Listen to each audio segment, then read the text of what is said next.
Hey guys, so today I'm going to be showing you how to make a Starbucks pink drink keychain. So I'm going to start off with this cute little cup I got off Amazon. It is actually the keychain. It does have two little small holes in the bottom though that I do need to seal before I do anything else. And I'm going to go ahead and glue that straw onto the lid. So yes, I am using Bob Smith 30-minute cure epoxy. I'm going to go ahead and make a nice little blend of that, only about a dime size completely. When I mix both parts together, this does have to be evenly put together.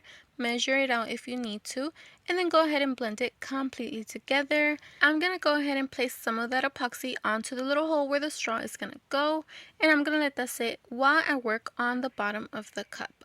So I'm going to go ahead and do a nice thin layer of that epoxy on the bottom of the cup because I do want those holes to seal. I don't want anything leaking out when I'm actually working inside the cup. So make sure you get a really nice thin coat. It is completely sealed all around. I'm going to let that dry for 30 minutes. So now I'm going to go ahead and place the straw onto the lid. Very important, guys. If you notice where the straw goes in on the lid, it does go more in at the bottom of the lid. You see that part right there? Keep that in mind because it is very important once you are working on the actual cup later on. You guys will see why. So just remember I told you that. But if you guys do want to do 2 layers to the bottom of the cup, that is completely fine, just to make, it more secure that nothing's going to leak in the future. You can go ahead and do that, but do make sure you let those coats dry in between each other, okay? So 30 minutes each depending on your epoxy. So right here you guys can see they are completely dry, they're ready to go, and now I can move on to the next step. So I have this packet right here of polymer little fruit slices that I got off Amazon. I will link it down below if you guys are interested.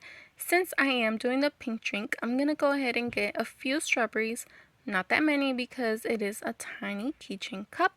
And I'm going to go ahead and put those to the side. One thing I do like to do when I am doing these cute little fruit cups, I do like to slice the fruit a tiny bit because if you do buy the drinks off Starbucks or whatever it is you get them from, the fruit can come a little sliced or, cut up. So I do like to make my keychains as realistic as possible. This is why I do this extra little step. It is optional. If you don't want to do it, you can go ahead and skip it, but it just gives it more of a realistic look. That's why I do it. So as you can see, I'm holding it with the tweezers and I'm just going in with some scissors and cutting them a tiny bit. Not all of them, just a few.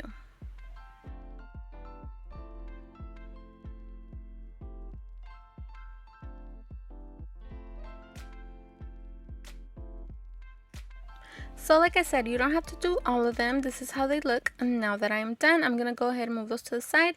And I'm going to put some little ice cubes that I also got off Amazon. They're so cute and they go perfectly with the keychain. I'm just going to pour a few onto the little bowl that I have my strawberries in. I like to use these ice cubes because I feel like it gives the drink a more realistic look, because since it is a refresher, it does come with ice, so it makes it look even cuter. So now it's time to make the actual drink. So I do have this pack I got off Amazon also that comes with so many different colorants to color the epoxy. I have this white and this pink color that I am gonna start off using to make the pink drink. Okay, the white and the pink, that's how I'm gonna start off. I'm gonna put the rest away for now. And I do have a little measuring cup, guys, that I like to use when I am making, the epoxy. And I'm going to color it for the keychains. I'm going to put half and half of each, part A and part B. It does take about 10 ml to fill up the little keychain cup of the size. So I'm about to use about 4.5 of each, part A, and then 4.5 of part B, because I do want to leave that extra space for the little strawberries and ice cubes that I am going to add. And then the colorant, because it is going to add volume to it.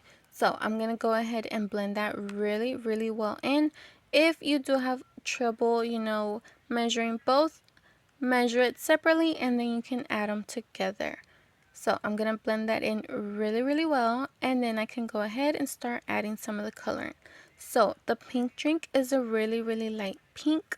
I'm going to start adding a few drops of the white. I'm going to mix it really, really well. And then I'm going to go ahead and add a tiny drop of the pink. Like I said, this is a light pink. So these colorants are really strong, guys. I suggest you use really small drops, okay, because a little tiny drop does go a long way. So as you can see here, with one tiny drop of the pink, it was already super bright. So I did have to tone it down, adding more white until I got that desired look. So there you see me adding more white drops, because like I said, I do need that light pink color. I love to get, you know, the colors as close as I can to the real thing. And if you can see right there, the pink did leave it a little bit too bright for my liking. So I did end up adding more white, and then I did go in with a tiny drop of the red, but I mean like a tiny drop, just to tone down the brightness of the pink. And I blended that really nice together, and I finished it off with a few more white drops. So I did want that really light pink, so that's what I used. I used the white, the pink, and a tiny drop of the red to tone down the pink. And there you go. That's how I got my beautiful pink drink pink. As you can see right there, it's super light and perfect. So again, the pink, the red, and the white of the colorant pack. So I got my pink ready to go, and I'm gonna go ahead and start pouring a tiny bit at a time to the keychain, while at the same time making sure that it is really well blended. One thing also, guys, since I already took some time blending the epoxy together, then mixing it with the colorants, and now I'm gonna be working inside the keychain cup, you do want to be moving a little bit fast, because you only have 30 minutes before the epoxy hardens. Okay, very important, keep that in mind. I'm gonna go ahead and start adding some strawberries and some ice cubes onto the little keychain cup where I have my layer of epoxy. I'm gonna go ahead and start blending that in together, while at the same time with the toothpick I'm gonna be kind of pushing the strawberries and the ice against the walls of the cup, because once that epoxy hardens, I'm not going to be able to move those strawberries, and if they stay in the middle, I'm not going to be able to see them, and it's not going to give it that pink drink look, you know. So I do want to be pushing those strawberries and those ice cubes against the walls of the cup so you can see them. You can see right there, you can see the strawberries. It's looking super cute. I'm going to go ahead and add some more of that epoxy, and then layer it with some more strawberries and ice cubes. So I am kind of doing this like, you can say, lasagna style. I'm layering it.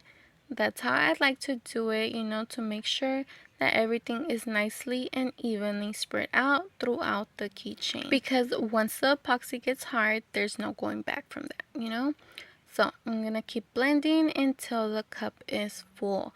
But guys, remember at the beginning of the video, I was telling you guys that the little lid of the cup does have that little extra area where the straw goes in, and that's gonna be inside the keychain.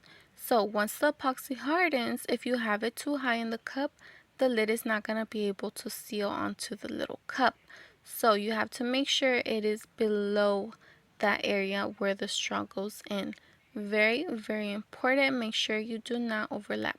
One thing you guys can do is, before the epoxy hardens, go ahead and try on the lid. Make sure it does fit and it's going to be able to close right.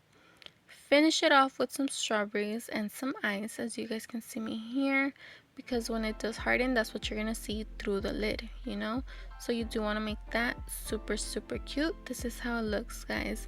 I'm gonna let that completely dry. I'm gonna put everything away, and this is how it looks, guys. It is hard. It is done. I'm gonna go ahead and place the lid onto the little cup. As you can see, I made some fresh epoxy. I'm going in with a toothpick and adding it to that area around where the lid goes on perfectly. As you can see, the lid does fit perfect because I did leave that little gap so the lid could fit in nicely. So I'm gonna go ahead and spin it around until I find the best angle, and I'm gonna let that cure for 30 minutes. While that's curing, I am gonna add the last little detail of the little Starbucks coffee logo, so it makes it look like the actual pink drink. I'm gonna go ahead and add the keychain of my choice. You go ahead and do that too, And we are done. So these are my final results, guys. Look how cute it looks. I love the realistic look. You can see the strawberries, you can see the ice. I mean, it just came out beautiful. I hope you guys loved it. I hope you guys enjoyed this video. I hope you learned a little something. Now you know how to do your own Starbucks pink drink refresher, and it's perfect for the summer. So like always, thank you guys so much for watching, and I will see you guys in the next one.